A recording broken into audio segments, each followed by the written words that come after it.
4 ಜಾತಿ ಅದ. 2Cದಾಗ ಇವರೆಲ್ಲ ಒಕ್ಕಲಿಗರೊಳಗೆ ಎಷ್ಟು ಜಾತಿ ಅದಾವೆ ಅವೆಲ್ಲ ಕೂಡ 67 ಆಗ್ತಾವೆ. ಅದು ಅದು ನಾವು 2Aನೇ ಬೇಡಿಲ್ಲ. ಯಾರ ಕೈ ಕಾಲ ಕಡಿದ ಅವಶ್ಯಕತೆ ಇಲ್ಲ. ನಾವು ನಿರ್ಣಯ ಮೊನ್ನೆ ವಿಧಾನಸಭೆದಾಗ ಹೇಳೀನಿ, ನಾವು 2Aದಾಗ ಬೇಡಿಲ್ಲ. ನಮ್ಮ 2Aದಾಗ ಬೇಡ. 104 ಮಂದಿ ಸಮುದಾಯದವ್ರಿಗೆ ನಾವು ಅನ್ಯಾಯ ಮಾಡ್ಲಿಕ್ಕೆ ತಯಾರಿಲ್ಲ. ಅವ್ರ ಕಿಸೆದಾಗ ನಾವು ಕೈ ಹಾಕ್ಲಿಕ್ಕೆ ತಯಾರಿಲ್ಲ.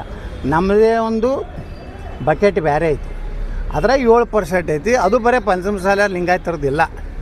ಮರಾಠರದಾರ, ಜೈನರದಾರ, ಕ್ರಿಶ್ಚಿಯನ್ರದಾರ, ವೈಷ್ಣವರದಾರ, ಕುರುಬಾತ್ ಹೇಳಿ ಅವರೂ ಅದಾರ ನಮ್ದ್ರಾಗ. ಆದರೂ ನಾವು ಅದಕ್ಕಿಂತ ತಕರಾರು ಮಾಡಿಲ್ಲ. ಇರಲಿಪ್ಪ 7%ನಾಗ ನಾವೆಲ್ಲ ಹಂಚ್ಕೊಂಡು ತಿಂತೀವಿ ಅಂತೇಳಿ ಈ ಕೈ ಕಲ್ಲದು ಕಾಲು ಹಿಡಿದು ಎಲ್ಲ ಸಿದ್ದರಾಮಯ್ಯನವ್ರು ಇಂಥ ಹೇಳಿಕೆಗಳನ್ನು ಪ್ರಚೋದಿಸೋದು ಸರಿಯಲ್ಲ. ಸಿದ್ದರಾಮಯ್ಯನವರು ಕೊಡೋದಿಲ್ಲಲ್ಲ, ಬಿಟ್ಬಿಟ್ಟು ನಾವು ಇನ್ಮ್ಯಾಗ ಸಿದ್ದರಾಮಯ್ಯ ಬಳಿ ಹೋಗೋದೇ ಇಲ್ಲ. ಮೀಸಲಾತಿ ಬೇಡಕ್ಕೆ ಸಿದ್ದರಾಮಯ್ಯ ಬಳಿ ಹೋಗೋದು. ನಾವು ಸುಪ್ರೀಂ ಕೋರ್ಟ್ನಾಗ ಈಗಾಗಲೇ ಮುಸ್ಲಿಂ ರಿಸರ್ವೇಷನ್ ಚರ್ಚೆ ನಡೆದದ.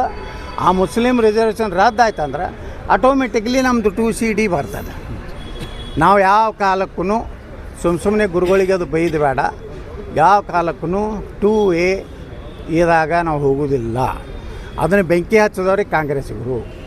ಅಲ್ಲೊಬ್ಬ ಮಾಜಿ ಶಾಸಕ ಈಗೇನು ಮಾತಾಡಕತ್ತಾನ ಅದು ವಿಧಾನಸಭೆ ಒಳಗೆ, ಇವನೇ ನಮ್ಮ ಸರ್ಕಾರ ಬಂದ್ರೆ 15 ಮಿನಿಟ್ನಾಗ 2A ಕೊಡ್ತಾನೆ.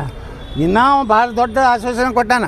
ಆ 15% ಪೂರ್ತಿ ಪಂಚಮಸಾಲ ಕೊಡ್ತಾನೆ. ಹೆಂಗೆ ಕೊಡ್ತಾನೆ ರೀ? ಏನಾರು ಬೇಕಲ್ಲ ಸ್ವಲ್ಪ.